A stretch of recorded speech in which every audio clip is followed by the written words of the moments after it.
Hello everyone, and welcome to my General Hospital YouTube channel. I hope everyone is having a wonderful day. Before we begin, please hit the subscribe button and give this video a thumbs up. Curtis, Portia, and Laura are scheduled to travel to Paris today on General Hospital. Finn is taken aback when Mrs. Muldoon decides to abandon the case against him and General Hospital. Brennan also provides Jordan and Anna with information.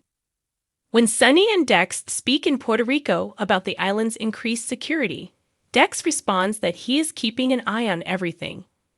When Ava returns, she says she doesn't recall being this secure before. Threats, according to Sunny, are subject to change. When Dex leaves, Ava becomes extremely anxious. She felt more constricted than before, even though she had assumed that this spot would allow them to breathe. At least Avery is enjoying herself at the beach, she explains. Sunny comforts Ava, saying that all she knows is that she and her parents are enjoying a wonderful trip. Ava claims that she is growing up and becoming more aware of her surroundings. Amos says she's talking about Nina, but Sunny thinks she means his business. Sunny claims that talking about Nina is forbidden since he wants to protect Avery and Donna from the truth about what happened to Nina, and since they haven't questioned him about it yet. Ava claims that Avery has questioned her over Nina. Avery arrives with some seashells she picked up for them. Avery is informed by Sunny that they should speak. He claims that she is clearly aware that Nina hasn't been at the penthouse and that they will be living apart for some time. He claims he doesn't want her to worry about it, but they need to work things out. Avery asks if she will ever see Nina again and acknowledges that she misses her. Alva interrupts Sunny as she pauses, telling her that she will see Nina again. Avery is sent off to lunch by Sunny. Sunny expresses gratitude to Ava for alerting her to Avery's misunderstanding. Ava saw that Sunny didn't really respond to Avery regarding Nina, and she wondered if that was because he didn't know himself. Laura phones to break them up, letting them know that Esme is in Paris. Laura will give them an update shortly after her trip to Paris. Laura is warned by Sunny that Esme becomes unstable when she has nothing left to lose. Dex finds one of the security guys on the ground in the meanwhile. When Sunny hears that a man is down, he grabs Ava, and the two of them hide beneath a nearby table. Brennan is being questioned by Jordan and Anna about the games he is playing when they get to Pentonville. Jordan offers to handle things alone, but Anna is curious about Brennan's activities. When Brennan is introduced to them, he tells Anna how nice it is to see her again. Jordan is commended by him for realizing that he was the one who got in touch with her. Jordan queries him on the information that he says he has. In exchange for his freedom, Brennan promises to provide them the information they desire. Although Brennan suggests Anna can call her ex-husband Scorpio to obtain immunity for him and have the charges dropped, Jordan is powerless to grant him immunity. Anna has made a more appealing proposition. How about he keeps his life? They think Sunny was the intended victim, but Anna says he thinks he can provide them with information about the person who shot Curtis. He can handle them, she says, or Sunny, who won't appreciate finding out about Brennan's information hiding. Brennan mocks her, telling her that Kaiser Faison would be very disappointed in his protege and that the powerful have fallen. He's a son of a bitch, as she puts it. Jordan asks Brennan whether she wants to call Sunny or if she wants to give them the information. Brennan acknowledges that the WSB purchased several illegal firearms in 2019, but they vanished before they could be delivered to the WSB headquarters. He claims that there has been a weapon sale, and he had information on the seller before being imprisoned. They will locate the gunman if they locate the seller. Brennan says he hopes to see Anna again soon before being returned to his cell. Martin informs Finn that this is a good way out when he tells the judge that he can't and won't pursue Muldoon's wife and children. Even after the court is reconvened, Finn refuses to endanger a woman with 4 children. Tracy confronts Mrs. Muldoon in the hallway. Tracy states that she is suing on behalf of her family, yet Dr. Finn is also a father. She thanks Dr. Finn for saving not just her life, but countless others as well. He's a good man, she says. Mrs. Muldoon claims that her husband's death was still caused by Finn's carelessness. Tracy appeals to her sense of self-preservation after realizing that there is another way to approach this. When the judge returns to the courtroom, Diane informs him that Martin Gray wants to call a fresh witness.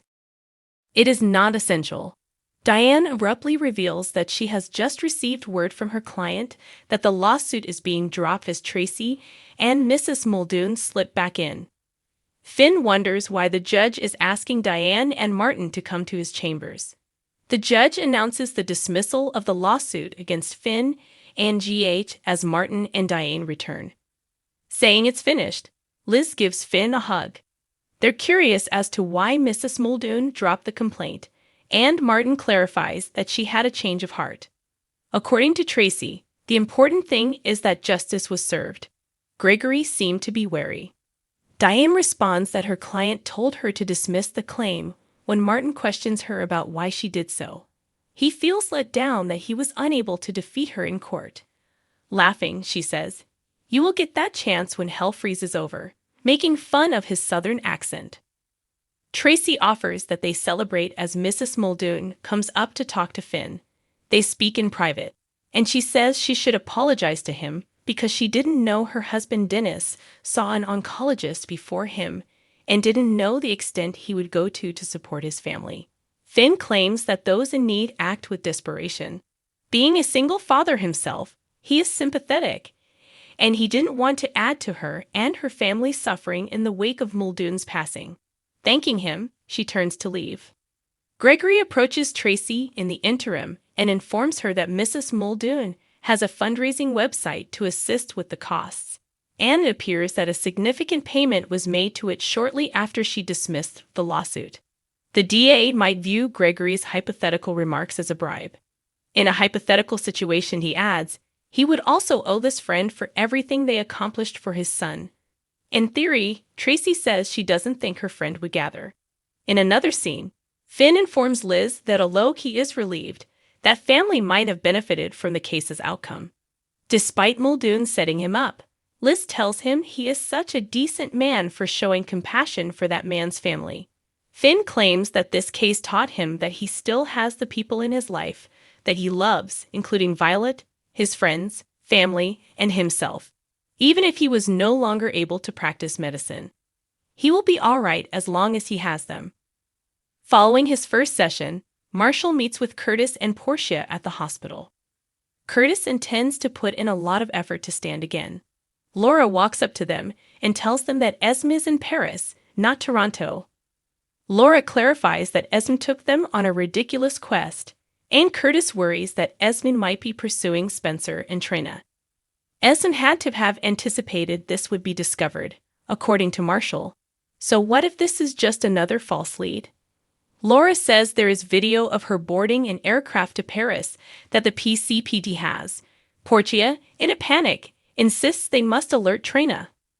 Laura and Portia both give the kids a call.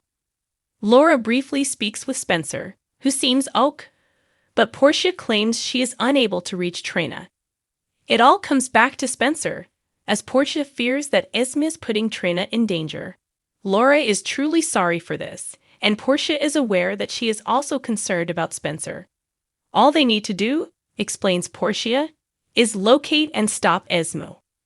Laura claims that Dante has already left and that she is traveling to Paris on the ELQ plane. Curtis is adamant that Laura accompany him. Laura replies she'll give you a call and turns to go. Marshall worries that Curtis might disappear to Paris, so he asks them whether he's sure about this. Portia is adamant that she will accompany Curtis, who wants to be there for Trina. When Laura comes back, she finds out that Portia is also coming, and she's not shocked. Curtis guarantees that they will reach Trina and Spencer ahead of Esme. Before her studies begin, Spencer gives Trina a surprise trip on a private holiday boat through the French countryside while she is in Paris.